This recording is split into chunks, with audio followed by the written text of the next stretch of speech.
What's up, everybody? It's your favorite show, Get a Bucket. I'm your host, Trey, and as usual, I hope you're all having a wonderful, wonderful day. Now, today we're going to talk about some WNBA updates. But before we do that, please make sure to hit that like and subscribe button, comment, tell anyone about the show. Trying to get the ratings up a little bit, just a little bit. But like I said, we're going to talk about here some WNBA updates. All right, now, I think it's fair to say that we got to look at the standings, because that's gonna be how we looking currently, right? So we got here the Lynx number 1, roof, the Liberty defending champs number 2. They say first is the worst, second is the best. So if you believe that, Liberty, y'all on record, y'all on track.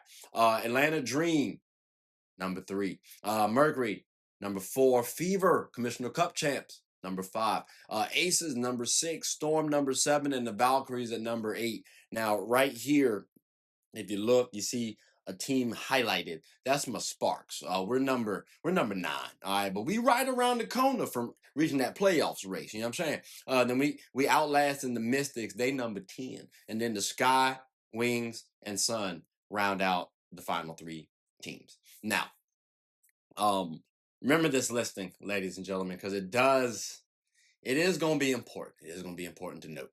Now, I will say this. I had some predictions going on at the beginning of the year, right? I did. Matter of fact, let's start it off with the Coach of the Year predictions. Now, let's pull up my stats now. Coach of the Year, and you see all my predictions, right? You see all my predictions so far. I had some reasons why, and I stated those. So if y'all want to listen to that episode, by all means, go ahead. But Coach of the Year, currently, I got Cheryl Reeve, ladies and gentlemen. I mean, I read off to y'all the standings, okay? The Lynx, they're number 1 in the WNBA, and it's by a wide margin. Okay, it's by a wide margin. The next team I stated was the Liberty. I think it's like a 5-game difference or something like that. It's kind of crazy. Now, I got some runner-ups. Okay, Karl Smesko off the Dream. You've been doing your thing, champ. Your team is number 3 right now, and y'all have been dealing with injuries. Plus, this is your first season together. So because of that, the Lynx were together last year, so they have the cohesion. It's just the disparity in which they're currently number 1. That's the reason why I got them higher than the Dream. But Karl has been doing his thing coaching wise. I cannot slight him. Also, Nate Tibbets off the Mercury. Your big 3 was not complete this entire year, and you were at the top of the league at one point in time. Y'all have slipped a little bit. I do understand that. The bench depth does concern me a little bit. But overall, I think you're number 3 for me in terms of coaching, because what y'all have had to deal with, injuries, cohesion issues, and the big 3 was hurt. I factor that in. You also got to look at Sandy Brandello, Stephanie White. They was up there. Commissioner Cup win without your quote unquote star by the casual fans, right?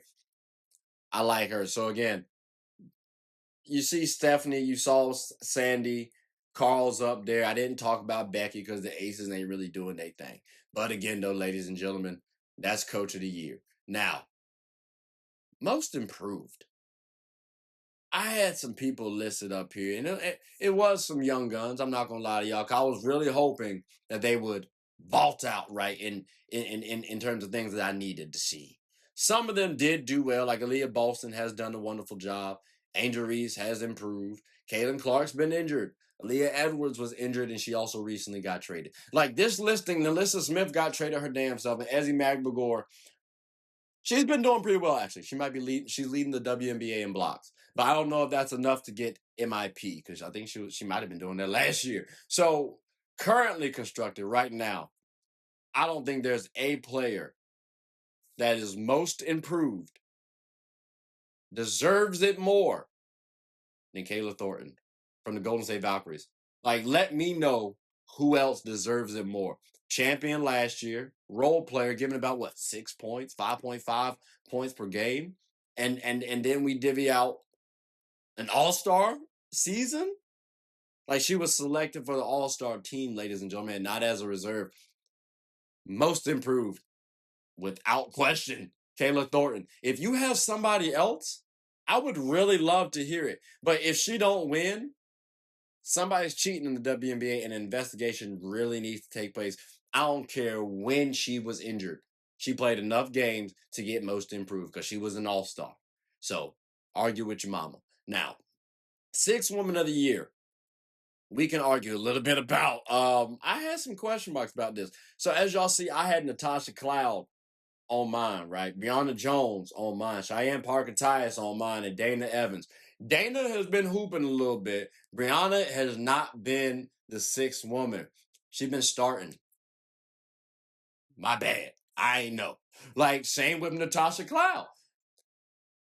And Cheyenne Parker-Tyus actually was on maternity leave, so she's coming back. So she's not gonna play enough games.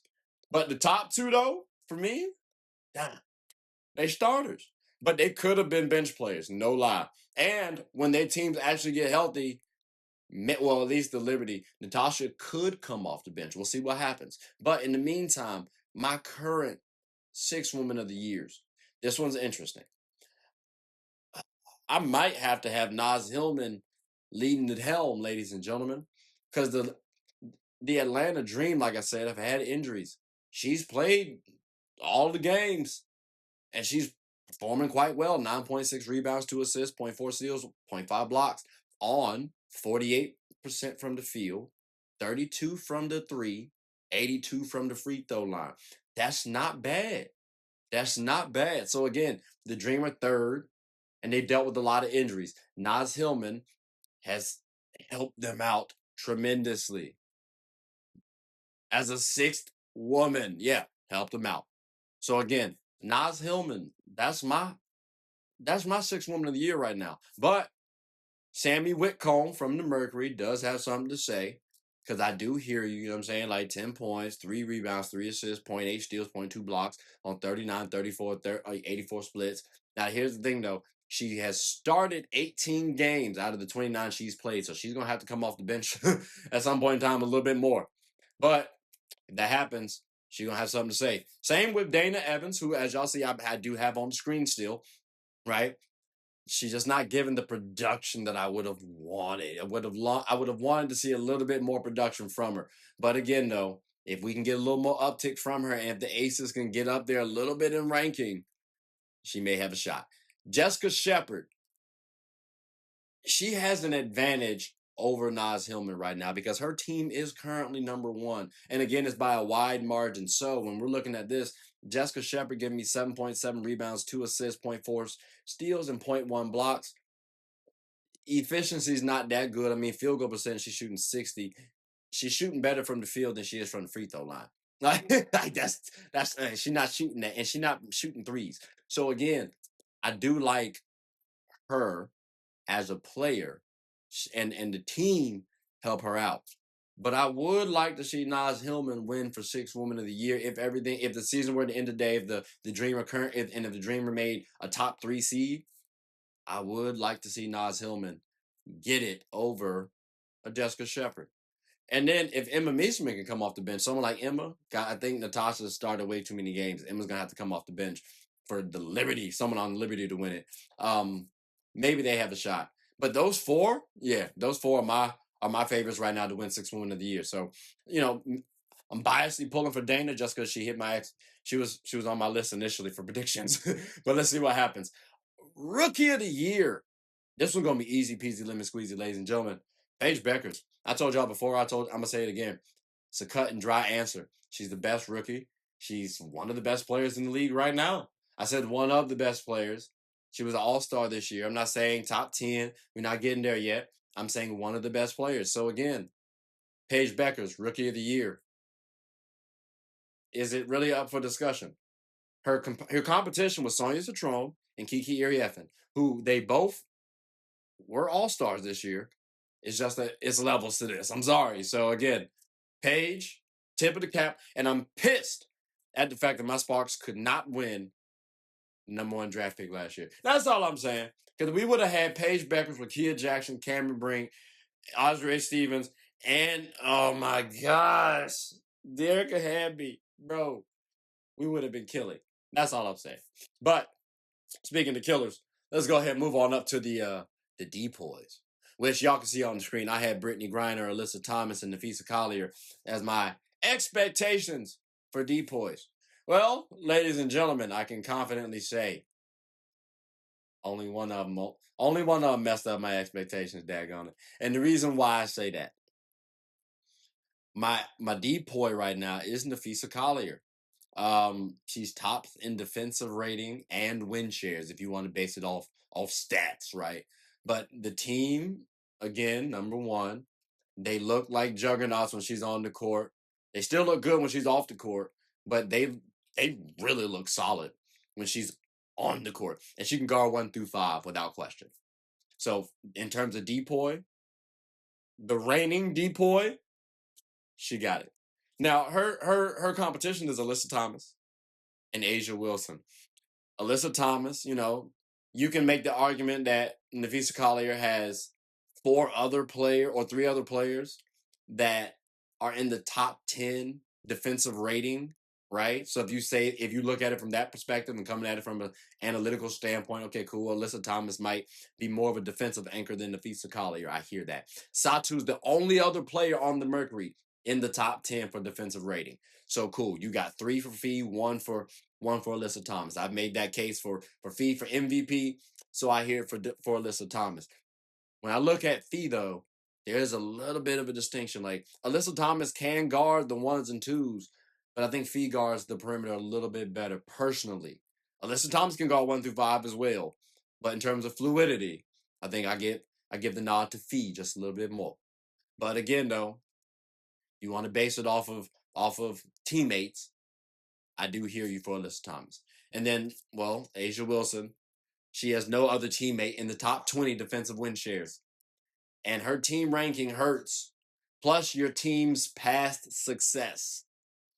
So while your teammates currently might not be defensively what they might have been in the past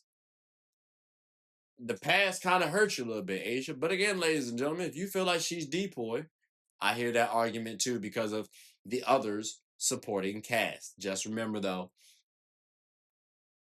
the others are pretty damn good themselves. So again, those are my 3 for DPOY. But I mean, I'm definitely curious what y'all thinking about it. But we got to talk about here MVP, right? MVP.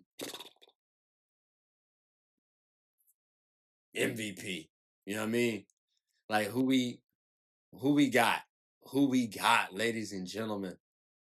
Well, I had Napheesa Collier, Breanna Stewart, A'ja Wilson, Ryan Howard, and I had Caitlin Clark. Caitlin obviously was going to be because fans were going to be voting her, but also too, she was going to be viewed as the engine to a team that I thought could have gone pretty far if they were injury free, right?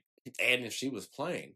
But in the meantime, my MVP, ladies and gentlemen, Napheesa Collier. Now she is currently out. So we do have the opportunity for people to maybe try to gain some traction, but keep in mind, like, she's leading the WNBA in scoring. Her team's number 1. She's the best player on the best team. She's top in defensive rating and win shares. She's top in offensive rating and win shares, meaning she's tops in win shares all total. Like, that's kind of crazy. We don't see that happen too often, ladies and gentlemen. So when we talk about value, really tough to argue who more valuable than Napheesa Collier for the 2025 WNBA season. Now, to be fair, Alyssa Thomas does make quite an argument, the triple-double queen for the WNBA. You know what I'm saying? Like, you talk about where they're positioned, and you got to factor in that her team has been injured. Fee's team has not been injured, by the way. Kayla McBride, I think, was injured for a little bit, but has still played enough games to be selected for the All-Star team. So they have not really been injured like that. So maybe you want to argue that case, right? How about Alicia Gray? Because, again, her stars have been out. Hell, Ryan Howard's played like half the season. So, I mean, she didn't even get to the All-Star game. Like, come on now. And they still top 3? Alicia Gray might be more valuable to her team than Napheesa Collier is. Because again, the injuries. I'll hear Alicia Gray for MVP because again, her team been injured. But when we talk about fee across the board, God, phew, phew. I mean, don't get me wrong. Alicia Gray been hooping now. Alicia Gray can get a bucket. She been carrying the team, helping out. Brianna Jones been hooping too. But I think Alicia Gray is, I think it's safe to say, easily the number one. But Fee is a different breed. She's definitely a different breed. But I am curious though. I'm wilding on this whole MVP thing. Y'all let me know. But ladies and gentlemen, we also got to talk about, because we've talked about all the WNBA awards thus far. So we're gonna see what happens when the awards come out. I want to focus on though the big three. The WNBA's big three, ladies and gentlemen, consist of A'ja Wilson, Napheesa Collier, and Breanna Stewart. But there's got to be a ranking with it. There's got to be a ranking with this now, ladies and gentlemen. And I think there might be, at least for the 2025 season. We'll see what happens next season. We'll see. But in the meantime, yeah, Fee got number one. Yeah, Napheesa Collier is number one in the WNBA. There's some pressure. There's some expectations with that. She was in the finals, right? If she gets back to the finals and wins it too, that definitely solidifies it without question. There's no argument. If she doesn't win it, especially if she gets out early, I can hear why other people might say the other two. But again, Napheesa Collier, number one, without question. Now, 2 and 3, it does get a little tricky for me right now. I have Breanna Stewart number 2. But keep in mind, A'ja Wilson is arguably the reason why the Aces are in playoff contention. Jackie Young been playing well too, but like it's looking a little tough over there in the Aces world. Like to the point where Kelsey Plum is looking a lot better right now. I promise y'all, because they're not doing this hot. And the Aces were what, a 4th seed last year, champions the seasons before, and Kelsey Plum is the main subtraction. Oh. So again, I'm looking at Breanna Stewart right now at number 2, but I might take A'ja Wilson as number 2 as well. But Breanna Stewart for me is number 2 because when I look at Breanna Stewart, she still is one of the better players from a scoring perspective, from a rebounding perspective, from a playmaking perspective, from a defense perspective. She's not a slouch. And then when we talk about efficiency, she's still one of the more efficient players in the game. She's had a little bit of a slippage. I guess I will give people that. But overall, you got to look at the amount of focus she does draw. So I do expect somewhat of a dip, even though I do expect her to still remain efficient. I have called her the Kevin Durant of the WNBA, right? So again, Breanna Stewart, for what she brings overall, I do have her number 2. I'm not gonna lie to you, but because of her supporting cast being healthier than the Aces, I will hear folks saying Asia's number 2. But for me, I cannot give her but so much grace because remember, the main subtraction was in fact Kelsey Plum, and she brought back Jewell Loyd, who the expectations were Jewell Loyd's the bucket. That's an all-star caliber player. Supposed to make it work. We got to see if it's Jewell Loyd or if there's a team cohesion issue. We'll figure it out. But A'ja giving you 30 points, 20 rebounds. It don't seem like it's her. But it is kind of tough for me to put her at number 3 right now on the big 3 list. But again, ladies and gentlemen, we're talking about the big 3 out of all the WNBA. That's what we're talking about. All right. But these women do have some pressure on them because we do have playoffs coming up. So again, ladies and gentlemen, this big 3, they're going to have to show up and show out because, well, if they can't, it's going to be a little tricky. Now, I mentioned playoffs. As y'all can see, Valkyries are currently at that 8th spot. My Sparks, we're 0.5 games away. We're 0.5 games away from getting to the playoffs. We should be able to make it to the playoffs, ladies and gentlemen. And as y'all can see, the Lynx are far ahead of everybody else. So we might have to play the Lynx game like round 1.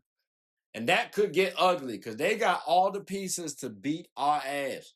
So that would be a little tough. But there is a little pressure on the Lynx because, again, if they lose early, y'all see where they are record-wise. I mean, bro, there's a mean gap between them and everybody else, so you can't lose early. and you already got to the final. So with me saying you have the best player, y'all have so many defensive players on the team in the top 10. Y'all have to get, I honestly want to say, back to the finals. Like, if y'all can't, what are we doing? I'm sorry. We might have to make a couple trades because now it just seems like y'all gonna be in limbo, even though you look dominant during the regular season. Then the Liberty, can y'all actually dominate? I talked about the Lynx, right? Can y'all dominate because y'all have the depth and talent to do so? So you're supposed to win this year. Can you actually get the job done? There's really no excuses, barring significant injuries, which have happened over the year. Y'all have enough talent and WNBA experience per player to gel when the time comes. So again, can y'all in fact dominate and you go 10 women deep? No excuses. None whatsoever. So the defending champs should be able to run it back. The Mercury, do you have enough consistent scoring? Big three, y'all cool. The supporting cast still want to figure it out, and we're not going to be able to until we get to playoffs. That's where the bread of the butter. That's when the bread and butter is going to be. So I'm looking forward to seeing if the Mercury are going to have enough scoring option. They have enough defense. We know that. Do they have enough offense? Will they have enough people to get a bucket when the time comes? Because 3 people usually is not going to be enough to carry you over the hump. Just saying. The Dream. Are y'all going to be healthy? I said Ryan Howard already out, and she's been out for a little second. Brittany Griner, you know what I'm saying? Can you come back healthy? Like, is there too much usage on Alicia Gray? That's what I'm trying to figure out. And will y'all have enough cohesion? Because again, this is y'all first season. That's what we need to figure out. But that's what I'm figuring out. That's really my biggest thing for the Dream. Outside of that, they can be contenders, ladies and gentlemen. Like, there's a world where they win it. I'm not gonna lie to you. But there are some question marks, and it's surrounding health. So we gotta put a pin in that. The Storm. Is there enough balance? You made the trade for Brittany Sykes. Excellent acquisition. Is there enough balance overall on the squad? And I'm wondering, when the time comes for next season, how much will Dominique Malonga factor in to the Storm's play? Because her and Ezzy might need to coexist, and you got NECA, you got Gabby Williams, you got a lot of players. So you got to figure out the balancing overall, because the timing could actually gel out for the Storm for the next couple of years if they play their cards right. So again, I want to see if that balance is enough. Then for the Aces, do y'all have a trump card? Because damn, like this, it's really not looking that good. It's really not looking that good, bro. And again, y'all have sufficient talent. Becky, we got to see what you can do as a coach. Jewel, there's some pressure on you. Asia, I think you get a pass, but next season there might be some pressure on you again. Because if it's back-to-back years, hey, have y'all lost y'all swag? Do y'all need to make some changes overall? Does Asia need to leave? Let's figure that out. But again, there's some pressure there. The Fever. When will Caitlin Clark be available? And after a certain point in time, is it ideal for her to come back? They won the Commissioner Cup champ. Remember, Natasha Howard won Finals MVP. Aaliyah Boston has been their best player. Kelsey Mitchell is considered the toughest player to guard by a lot of players. Should we mess up the cohesion of the Fever? Because when you insert a player like Caitlin Clark, she does have to kind of orchestrate the offense. She can't play off ball like that. So again, although I think she could in theory, her play style, what everybody want to see, yes, she kind of has to have the ball in her hands. Does that mess up the flow that the Fever have actually established to win the Commissioner Cup champ? We'll figure it out. And like I said, the Valkyries, can they actually make it? But more importantly, can my Sparks outlast the Valkyrie and Mystics? That's really up for debate. Because like I did see us do well against the Mystics live. All right, we were down by 10, came back. Like we go down early and then fight back. Can we get rid of that, Sparks, please? Like, can we just stay up the whole time, wire to wire? I'd appreciate it. Cause damn, I get tired of seeing like us down and having to claw all the way back. I appreciate us fighting back. Don't get me wrong, but that's the playoff race right now. That's what it's looking like, ladies and gentlemen. And keep in mind, it's crazy because I really wrote this list about 2-3 weeks ago. So not much has changed from the playoff race. So again, I mean, that's what it is. And ideally, if we could do this playoff wish list, I would like to see Lynx versus Sparks. Because I would like for us to get some competition for the future. We need to see where we rank, so that way we can start training in the off season. I would love to see. I said Liberty versus Fever, but I kind of want to see Mercury versus Fever.